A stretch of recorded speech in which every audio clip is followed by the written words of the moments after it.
The spring of 71 BCE marked the beginning of the end for the greatest slave rebellion Rome had ever seen. For 2 years, Spartacus had led an army of escaped slaves and gladiators across the Italian peninsula, defeating Roman legion after Roman legion, humiliating the greatest military power in the Mediterranean world.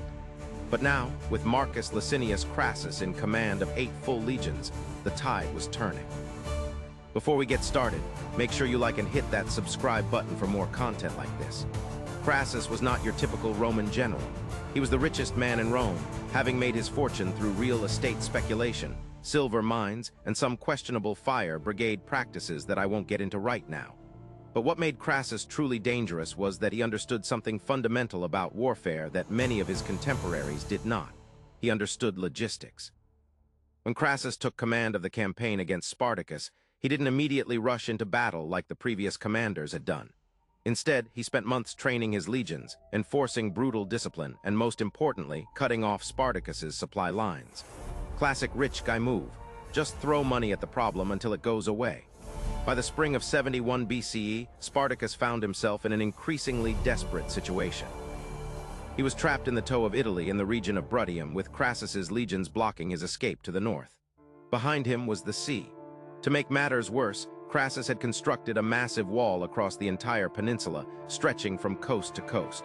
The wall was 37 miles long, 15 feet high, and 15 feet wide. It had a ditch in front of it that was equally impressive in scale. This is the kind of engineering project that makes you wonder if the Romans were compensating for something. I mean, who builds a 37-mile wall just to trap some escaped slaves? Crassus, apparently, and it worked. Spartacus tried negotiating with Cilician pirates to ferry his army across to Sicily. The pirates took his money and then just didn't show up. Classic pirate behavior, really. Can't trust pirates. That's like Pirate 101. With the naval option off the table, Spartacus was left with only one choice. He had to break through Crassus's wall and fight his way north. And here's where things get interesting, because Spartacus actually pulled it off. On a snowy winter night, Spartacus filled in a section of the ditch with earth and debris, threw fascines and tree branches on top, and led a third of his army across the wall while Crassus's soldiers huddled in their camps trying to stay warm. By the time the Romans realized what was happening, thousands of slaves had already escaped. This is the kind of tactical brilliance that made Spartacus such a formidable opponent. He wasn't just some muscle-bound gladiator swinging a sword around. The man understood strategy, timing, and how to exploit his enemy's weaknesses. Respect. But here's the thing about leading a slave army. It's not like leading a professional military force. These weren't career soldiers with years of training and discipline. These were people who had been enslaved, who had suffered unimaginable hardships, and who all had different ideas about what they wanted to do with their newfound freedom. After breaking through the wall, Spartacus's army began to fracture. A large group of slaves, maybe as many as 12,000, broke off from the main force under the leadership of a man named Gannicus and another named Castus. These guys apparently thought they could do better on their own. Spoiler alert, they could not. Crassus, being the methodical commander that he was, saw this as an opportunity. He sent his legate Gaius Pomptinus with 6,000 soldiers to deal with the breakaway group. But Spartacus, in a move that shows he still cared about his people even when they abandoned him, circled back with his main force to help. The battle was fought near a lake called Lucania. The sources aren't entirely clear on the exact location, which is frustrating, but what we do know is that it was a bloodbath. Gannicus and Castus fought bravely, but they were outnumbered and outmaneuvered. Both leaders were killed, along with most of their followers. Spartacus arrived too late to save them. When he saw the carnage, according to Plutarch, he knew that his own fate was sealed. The breakaway faction had been annihilated, his army was diminished, and Crassus was closing in. But wait, it gets worse for Spartacus. Because at this exact moment, 2 more Roman commanders arrived in Italy with their legions. Pompey the Great was returning from Spain, and Marcus Lucullus was coming from Macedonia. Both of them wanted a piece of the glory that came with defeating Spartacus. Crassus, being the ambitious politician that he was, absolutely could not let this happen. He had spent his own money, his own time, and his own reputation on this campaign. If Pompey or Lucullus swooped in at the last minute and claimed credit for defeating Spartacus, Crassus would become a laughingstock. Richest man in Rome, unable to finish what he started. So Crassus did what any self-respecting Roman general would do in his situation. He rushed to force a final confrontation with Spartacus before his rivals could arrive. Spartacus, for his part, also wanted a final battle. He knew that his situation was hopeless. He was trapped between three Roman armies, his supplies were running low, and his followers were exhausted from 2 years of constant warfare. Running was no longer an option. The only question was how he would meet his end. According to the sources, Spartacus tried one last time to negotiate with Crassus. He sent envoys offering to surrender in exchange for safe passage out of Italy. Crassus refused. There would be no deals, no negotiations. This was going to end one way and one way only. When Spartacus received Crassus's rejection, he made his decision. If he was going to die, he was going to die fighting, and he was going to take as many Romans with him as possible. The final battle took place in the spring of 71 BCE, somewhere in Lucania. The exact location is disputed by historians, which is annoying, but what we do know is that Spartacus had somewhere between 40 to 60,000 fighters, while Crassus had 8 legions, roughly 40,000 soldiers plus auxiliaries. Before the battle, Spartacus did something that has become legendary. Someone brought him his horse, presumably so he could command from horseback or escape if things went badly. Spartacus drew his sword and killed his own horse right there in front of his entire army. He said something along the lines of, "If we win, I'll have plenty of horses to choose from. If we lose, I won't need one." That's the most hardcore pre-battle speech I've ever heard. No flowery rhetoric about freedom or glory. Just pure, cold logic delivered while killing your own horse. The man had style. The battle itself was chaos. Spartacus knew that his only chance was to kill Crassus himself. If the Roman commander fell, his legions might break. It was a desperate strategy, but Spartacus was a desperate man. He fought his way through the Roman lines, cutting down everyone in his path. The sources say he killed 2 centurions with his own hands. He was trying to reach Crassus, trying to get to the man who had hunted him across Italy, but he never made it. The Roman lines were too deep, too well organized. Spartacus was surrounded, cut off from his own forces. He went down fighting, taking multiple wounds, refusing to fall to his knees. Here's the thing, though. Nobody actually knows exactly how Spartacus died. The sources are frustratingly vague on this point. Plutarch says he was killed in the thick of battle, surrounded by Romans, fighting to the very end. Appian says roughly the same thing, but nobody describes the actual moment of his death. And here's the really interesting part. His body was never found. After the battle, when the Romans were counting their dead and identifying the bodies of the rebel leaders, they couldn't find Spartacus. Some historians think this is because his body was so mangled and trampled in the fighting that it became unrecognizable. Others think his followers might have carried it away. Personally, I like to think that Spartacus's body was deliberately hidden by his surviving followers, denying Crassus the satisfaction of parading it through Rome. But that's just speculation on my part. What we do know for certain is that the battle was a massacre. 6,000 rebels were killed in the fighting. The rest scattered into the countryside, trying to escape. Crassus ordered his legions to hunt down the survivors. They caught about 6,000 of them and crucified every single one along the Appian Way, the main road from Capua to Rome. 6,000 crosses, stretching for over 100 miles. It was meant to be a warning to any slave who might consider rebellion in the future. That's pretty dark, even by Roman standards.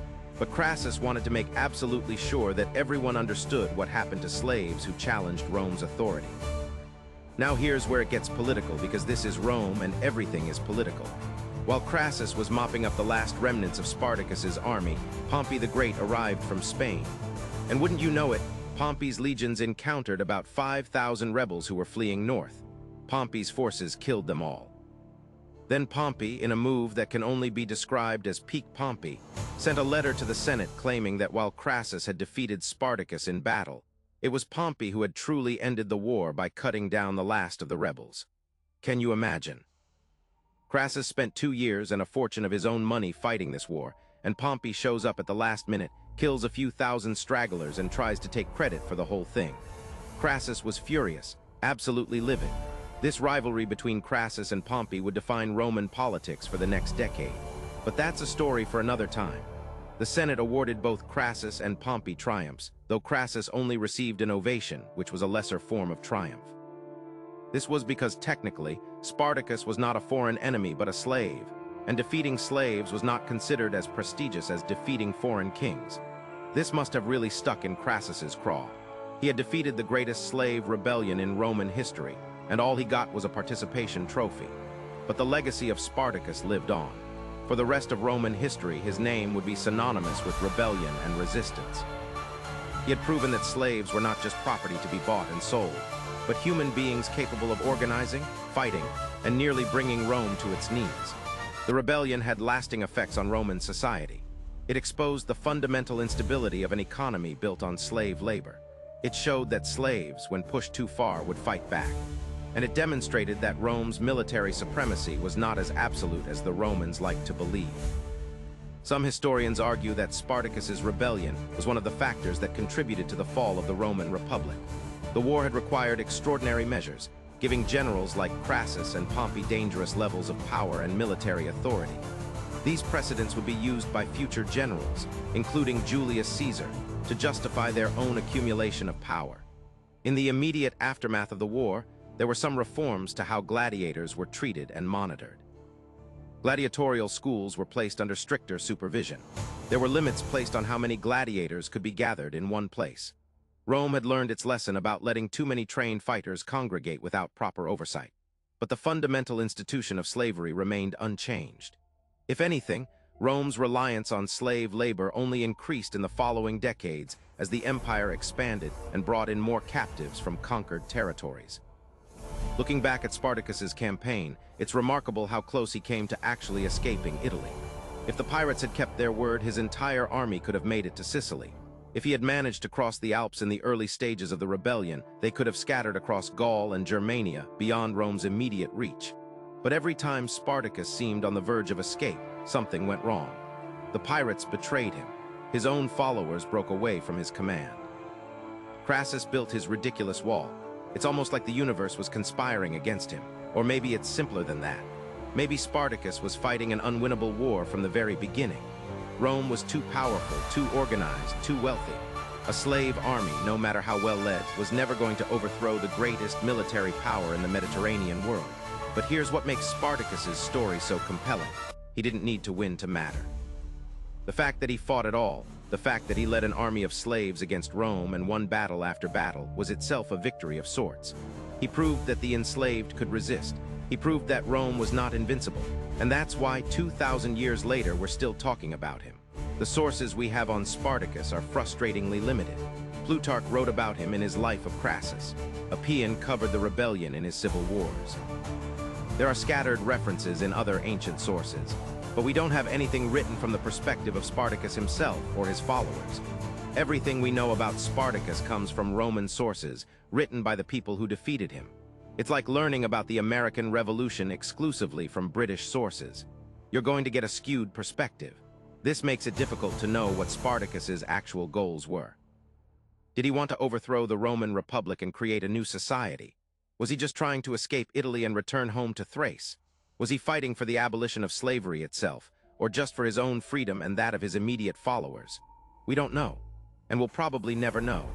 What we do know is that in his final days, trapped in southern Italy with 3 Roman armies closing in, Spartacus chose to fight rather than surrender. He killed his own horse to show his men that there would be no retreat. He charged into the Roman lines trying to reach Crassus. He died on his feet, sword in hand, surrounded by enemies. That's the kind of death that becomes legend. That's the kind of death that inspires people for millennia. After Spartacus's death, there would be other slave rebellions in the Roman world, but none would come close to the scale or success of his uprising. The rebellion of 73-71 BCE remained the high-water mark of slave resistance in ancient Rome. Crassus went on to form the first triumvirate with Pompey and Julius Caesar, becoming one of the most powerful men in Rome. But he was never satisfied. He wanted military glory to match his wealth. This desire would eventually lead him to launch a disastrous campaign against the Parthian Empire. Where he would meet his end in 53 BCE, Pompey would go on to have an illustrious career before being defeated by Julius Caesar in the Civil War, and murdered in Egypt in 48 BCE and Julius Caesar. Well, we all know what happened to him. But Spartacus, the Thracian gladiator who challenged Rome, became immortal in a way that none of these powerful Romans could match. His story has been retold countless times in books, plays, movies, and television shows. He has become a symbol of resistance against oppression, of the fight for human dignity and freedom. Not bad for a guy who started out as a slave in a gladiatorial school in Capua. The spring of 71 BCE marked the end of Spartacus's rebellion, but it was also the beginning of his legend. In death, he achieved something that he could never have achieved in life. He became eternal. And somewhere in whatever afterlife the Thracians believed in, I like to think Spartacus is looking down at us, 2,000 years later, still telling his story and smiling. Because in the end, Rome may have won the war, but Spartacus won something more important. He won history.